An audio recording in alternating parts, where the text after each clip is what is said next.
Thank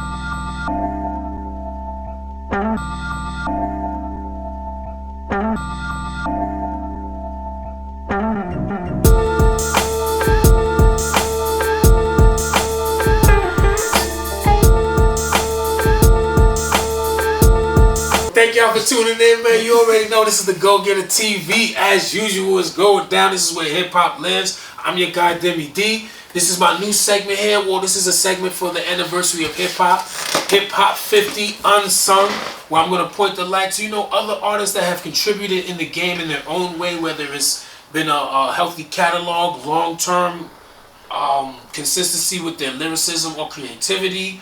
It's more than just being in the spotlight, man. And came out, before 2009. I gotta mention that because that's the point of it, just being longevity and maintaining. We're gonna talk about. This is one of my favorite artists.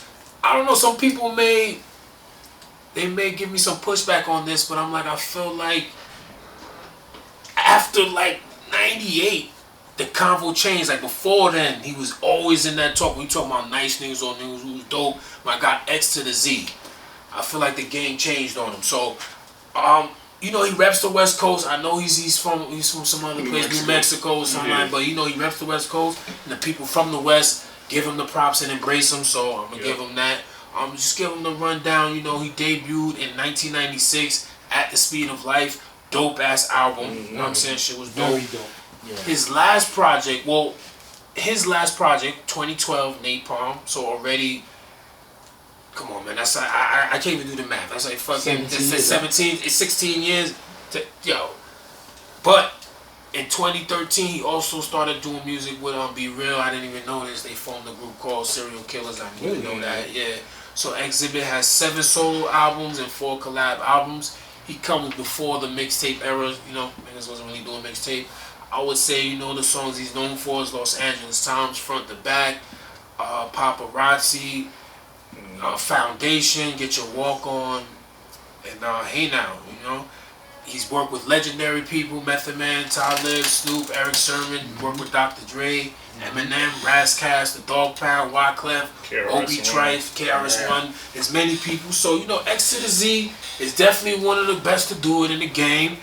I don't know what would y'all say his good albums are. Let's start with that. If you listen to X, definitely for me, At the Speed of Life and Restless. Restless for me was the album for me. Like, I was a teenager at this time, and when I bought that, it was in my CD player nonstop. Me being from the East Coast during that time, listening to the album in 2001, people really didn't understand why I liked the music so much. But that album was crazy. Definitely, I think it went double platinum too. So that was his biggest. Somewhat mainstream success or whatever. Especially with the TV shows and all that. But that's why I put him in this, because I feel like he became the Pimp My Ride guy. He's definitely dope though. Yeah, I think Pimp My Ride was financially probably benefit to him, but I think that was his downfall, because I think once he did Pimp My Ride. So you think musically downfall? I think it was his musically perception, downfall. Because after that he still did well and has singles. Because I think once they started looking, and then Pimp My Ride became from at first it was like a show, and then it came I don't know. It was it followed car culture. So I think it got lower than that. I think it got lower than that because Pimp My Ride, it got to the point. The show, I don't think, was respected as it was when it first came on. Because later on, it started becoming a gimmicky thing. Well, still wasn't his umbrella. And then it was under him, and I think that's what messed it up for him. Yeah, that's in what regards I'm to. I think from doing that show, and then when the show became more of a gimmicky thing, they were putting hot tubs in cars and shit. Was he still on the show? He was still on the show. And I think that's what. And then they started looking at him as this is the Pimp My Ride guy, and then from there, I don't think people started taking him as serious. But he still had music was, and he was still putting out good music. But I think Man vs. Machine was still good. I didn't like Napalm though. Napalm was the last album. That's the one called Liquid or Liquid or Liquor. No, he had So what was the album you say his I like Restless. The first album was Speed a Lot. Thought was dope. There was another album. Well, no, I didn't really care to because he didn't sound himself. But I think it was 3. Yeah, I think it was Full Circles because we had a show with that, and it was one of the albums that I wasn't feeling because I felt he tried to sound like everybody else, especially with the production. Okay. But Restless wasn't one of them. That Restless was fire. Mm-hmm. I like Man vs. Machine. I think his first four dope. The first four was Liquid Rhymes. 40 Days, 40 Nights. 40 Days, 40 Nights. That was dope too. That was dope. I don't know. I think for me, I just got tired of the way he sounded. I can see that. That's what he sounded the same on everything to me. Like, you know what I mean? I will admit that his commercial success, like during that time, hip hop didn't really like appreciate or allow you to be commercially popular in that way. In that way, like being on TV every day, like seeing your face every day, like we didn't really appreciate or respect it. Well, we didn't respect it because it's like you doing gangster rap, but like. Well, he wasn't really doing gangster rap. He was hardcore. He was more like a Method Man type of though.